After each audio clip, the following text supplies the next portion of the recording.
Baik lagi sama saya Engineering TV ya. Hari ini kita akan bahas terkait dengan pertanyaan-pertanyaan apa saja yang akan ditanyakan oleh Chief Engineering ya, ketika kita sebagai kandidat untuk teknisi gedung atau engineering building. Nah, biasanya pertanyaannya itu personal yang pertama, kemudian yang kedua itu terkait dengan sistem teknis. Untuk pertanyaan personal, biasanya nih, ketika Bapak sudah mengasih CV Bapak ya atau teman-teman engineering ke Chief Engineering, maka biasanya harus memperkenalkan terlebih dahulu ya. Jadi memperkenalkan nih siapa saya, siapa kekurangan saya, apa kelebihan saya ya, kemudian strongnya di mana, weaknessnya di mana, kelemahannya di mana gitu. Nah, itu yang harus Bapak ceritakan biasanya. Kenapa sih menceritakan? Karena biasanya kalau saya sebagai chief engineering, saya bisa menempatkan posisi bapak-bapak atau teman-teman engineering di posisi mana. Contohnya di reguler kah, di shifting kah, di handle komplain, tim operasional, atau tim control room, seperti itu. Nah, nanti dari situ, chief engineering ini akan tahu kelemahan, kelebihan, kekurangan itu dia bisa tahu personal si kandidat ini di mana. Itu yang terkait dengan personal. Kemudian terkait dengan teknis. Nah, teknis ini pasti sudah umum ya pertanyaannya seputar dengan MEP, Mechanical, Electrical, Plumbing, dan HVAC. Nah, biasanya poin pertama adalah terkait dengan electrical. Kenapa electrical? Karena sudah pasti di gedung itu sudah pasti menggunakan sistem listrik untuk menyalakan atau menghidupkan dari sistem utilitas yang ada seperti elevator, eskalator, pompa, kemudian lighting ya, seperti itu. Nah, sistem electrical di gedung itu sudah pasti saya sudah pernah menjelaskan di beberapa video-video saya sebelumnya, nanti tinggal ditonton aja di playlist sudah ada kok. Nanti ada muncul di atas ya titelnya seperti itu. Jadi sistem electrical itu yang pertama dari Gardu PLN, perusahaan listrik negara. Nah, itu nanti akan masuk ke MVMDP ya, Medium Voltage Main Distribution Panel. Nah, dari situ menggunakan SKTM, saluran kabel tegangan menengah dengan tegangan 20 kV atau setara dengan 20.000 voltase. Nah, di situ nanti ada beberapa outgoing, tergantung. Ada yang 2 outgoing, berarti 2 kubikel ya. Nanti masuk ke 2 trafo, karena 2 kubikel pertama tadi. Nah, masuk ke 2 trafo. Nah, trafo ini ada macam-macam, trafo basah, trafo kering.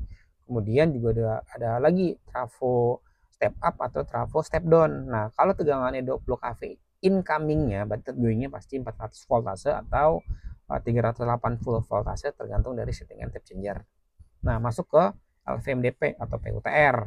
Dari sini nanti ada juga kapasitor bank ya untuk memperbaiki faktor-faktor daya ketika faktor daya atau power faktornya itu jelek ya, kurang dari 0,8. Nah, dari yang tadi LVMDP itu akan masuk ke panel sub ya, panelannya. Karena tadi ada 2 outgoing ya, atau 2 outgoing dari trafo, berarti nanti ada 2 LV. Nah, 2 LV ini biasanya 1 LV untuk pemakaian terlantai dan 1 LV biasanya untuk pemakaian utilitas seperti lift, seperti eskalator, seperti fire pump, terus clean water pump, pompa air bersih maupun pompa kebakaran.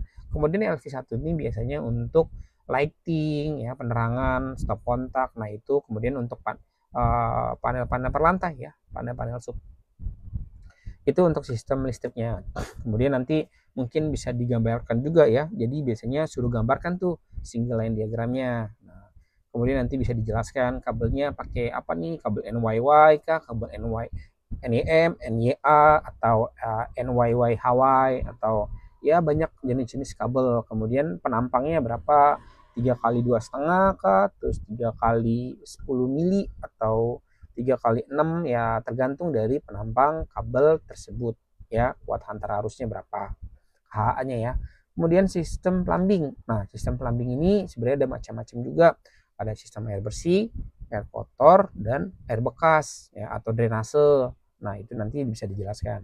Nah, kalau sistem air bersih biasanya ada sumbernya nih, ada di well ya, air tanah ya, atau PDAM, perusahaan daerah air minum. Nah, nanti ini akan masuk ke groundwater tank. Kalau di well ini biasanya dia masuk ke sand filter, ada penampungan sendiri dan ada pompanya ini ke groundwater tank, tapi nanti melalui sand filter dan carbon filter.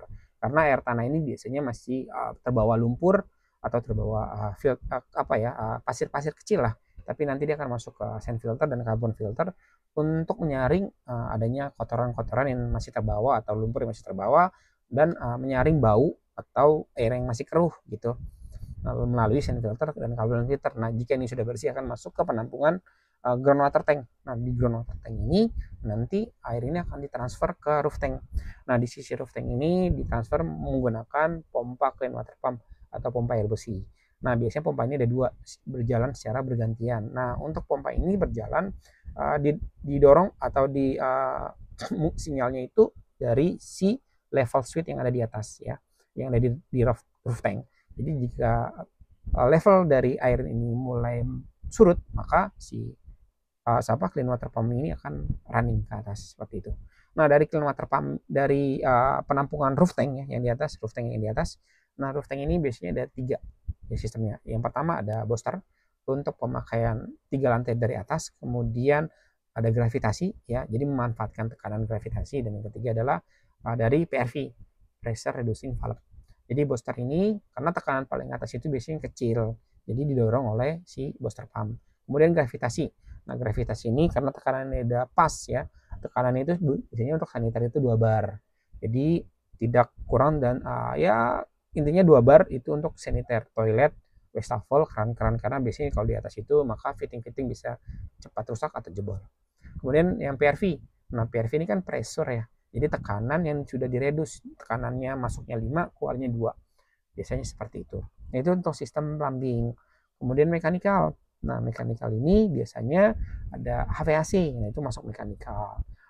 Kemudian elevator itu juga sebenarnya masuknya mekanikal atau eskalator. Nah, kalau bicara terkait dengan elevator, mungkin nanti pertanyaannya itu terkait dengan evakuasi, karena biasanya sudah kontrak servis dengan vendor. Jadi penyelamatan pertama ketika si tenan atau si penghuni ya terjebak dalam lift seperti itu. Nah, itu yang nanti biasanya ditanyakan. Kemudian ada sistem firefighting. Nah, firefighting ini terkait dengan sistem pemadam kebakaran ya. Ada APAR, alat pemadam api ringan ya. Kemudian ada firefighting ya, yang tadi saya bilang ada joki untuk menstabilkan tekanan, elektrikal untuk membackup ketika joki sudah tidak bisa mengejar tekanan tersebut. Kemudian ada diesel ya, diesel atau main pumpnya. Jadi main pump ini dia berfungsi untuk menstabilkan tekanan juga, namun ketika pressure sudah drop. Jadi ini adalah main pumpnya yang si diesel. Nah, tekanan ini makin kecil, makin main pumpnya makin bekerja seperti itu. Jadi urutannya biasanya joki, settingan di pressure switch-nya ya, joki, elektrik, dan diesel. Kemudian ada apa lagi? Nah,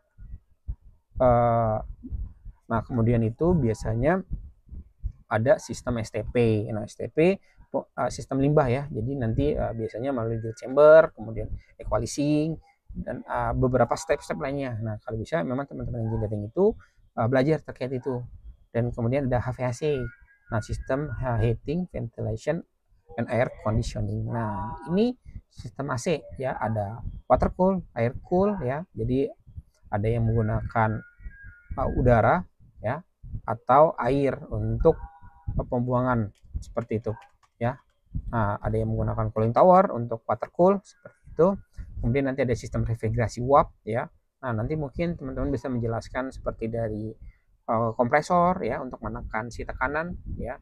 Kemudian ada kondensor untuk melepas kalor, dan untuk ada perubahan wujud ya. Jadi dari vapor atau dari gas ke liquid, atau dari cair ke gas ke cair, dari vapor ke liquid seperti itu. Kemudian nanti masuk pipa kapiler atau katup ekspansi ya, jadi tekanan turun otomatis temperatur turun, jadi dia berbanding sama. Kemudian masuk ke evaporator ya, evaporator untuk menyerap kalor dalam ruangan ya. Jadi ada perubahan wujud juga di situ, yang dari liquid ke vapor, yang dari cair ke gas seperti itu. Nanti dari situ masuk ke kompresor lagi. Jadi sistem yang tadi itu berkelanjutan seperti itu terus-menerus. Nah, paling kurang lebih seperti itu, sama ya jelasin sedikit terkait dengan apa saja sih yang sudah pernah diimprove di perusahaan sebelumnya. Jadi biar meyakinkan si user atau chief engineering percaya bahwa memang yang diterima ini tidak sia-sia seperti itu. Paling kurang lebih seperti itu. Jadi nanti kalau memang teman-teman pengen melihat video-video yang saya jelaskan, ada di playlist di YouTube. Nanti tinggal dilihat saja seperti itu ya. Oke, kalau menurut saya sih sudah cukup lumayan banyak yang tadi saya jelaskan. Dari saya itu aja. Jika ada pertanyaan nanti bisa isi di kolom chat. Bye bye.